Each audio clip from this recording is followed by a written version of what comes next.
तो मैं दोबारा से उस शॉप पे गई। मैंने उनको बताया कि ऐसे ऐसे मेरे पास रिप्लाई आया, उन्होंने आपके ऊपर रिस्पॉन्सिबिलिटी दी है कि आप जैसा भी देखेंगे प्रोडक्ट को, तो अगर आप चाहते हैं कि रिपेयर हो जाए रिपेयर हो जाएगा, अगर रिपेयरेबल है तो, नहीं तो आप दूसरा प्रोडक्ट दे दीजिए। तो उसने मुझे प्रोडक्ट देखा, वो बिल्कुल टूटा हुआ था। उसने सीधे वो हटा दिया प्रोडक्ट, मुझसे ये भी नहीं पूछा कि कैसे टूटा क्या टूटा। उसने जस्ट सिंपल मुझे कहा कि मैम आप नए प्रोडक्ट ले लीजिए। तो मैंने उसी प्राइस रेंज के अंदर नए प्रोडक्ट ले लिए। तो this is how there customer dealing is. उन्होंने कितनी आसानी से मेरे प्रॉब्लम को सॉल्व कर दिया मुझसे without asking a single question कि ये कैसे टूटा। तो अगर ये इसी तरीके से अगर किसी प्रोडक्ट के रिलेटेड अगर इतने क्या कहते हैं उसको, क्वेरीज आती हैं, प्रॉब्लम्स आती हैं, तो वो क्या देखते हैं इस चीज़ को कि इस प्रोडक्ट के लिए हमें क्या प्रॉब्लम्स आई हैं। तो फिर वो क्या करते हैं उस चीज़ के लिए, वो उस प्रोडक्ट में या तो चेंजेस लाते हैं या तो उस प्रोडक्ट को बेचना बंद कर देते हैं।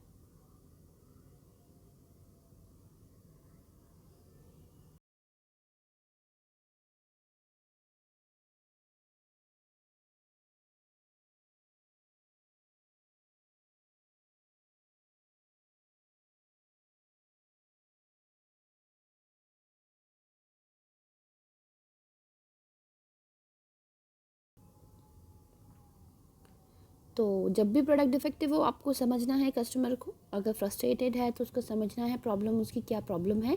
और उस प्रोडक्ट के टाइप के, मैंने आपको ये बी पार्ट में ये सिचुएशन बताई जो मैं अभी बता रही हूँ, कि depending on the type of the product sold how a business is conducted, किस तरीके का प्रोडक्ट है उसके हिसाब से ही वो एक्शन लेते हैं।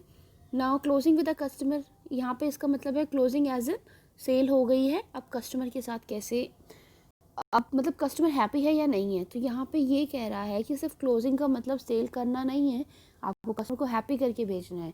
यानी कि जो प्रोडक्ट वो देखना चाह रहा था वो वही प्रोडक्ट को देखे और वही प्रोडक्ट लेके जाए ताकि वो खुश रहे। ज़बरदस्ती आप उन्हें कोई ऐसा प्रोडक्ट नहीं दे सकते। तो आपको इससे पहले सुनना होता है कि प्रोडक्ट कस्टमर चाह क्या रहा है, कौन सा प्रोडक्ट वो चाह रहा है। आपको उनको दिखाना होता है कि हाँ you care for their need, मतलब आपको पता है कि उन आपको चिंता है कि कस्टमर्स को क्या चाहिए, आप वही दिखाएंगे।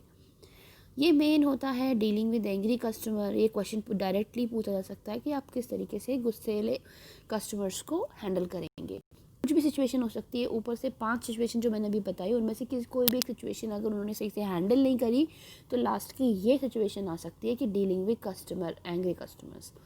तो आप इसको कैसे डील करेंगे, सबसे पहले देखो इसके, आपको सुनना है कस्टमर क्या कह रहा है। उसके बाद नंबर 1 अपोलोजाइज सिंसियरली, आप सॉरी बोलेंगे कि मेरे से ये गलती हुई, आई एम सो सॉरी। उसके बाद आप सिंपथाइज़ करेंगे, सिंपथाइज़ मतलब उनकी प्रॉब्लम को समझने की कोशिश करेंगे।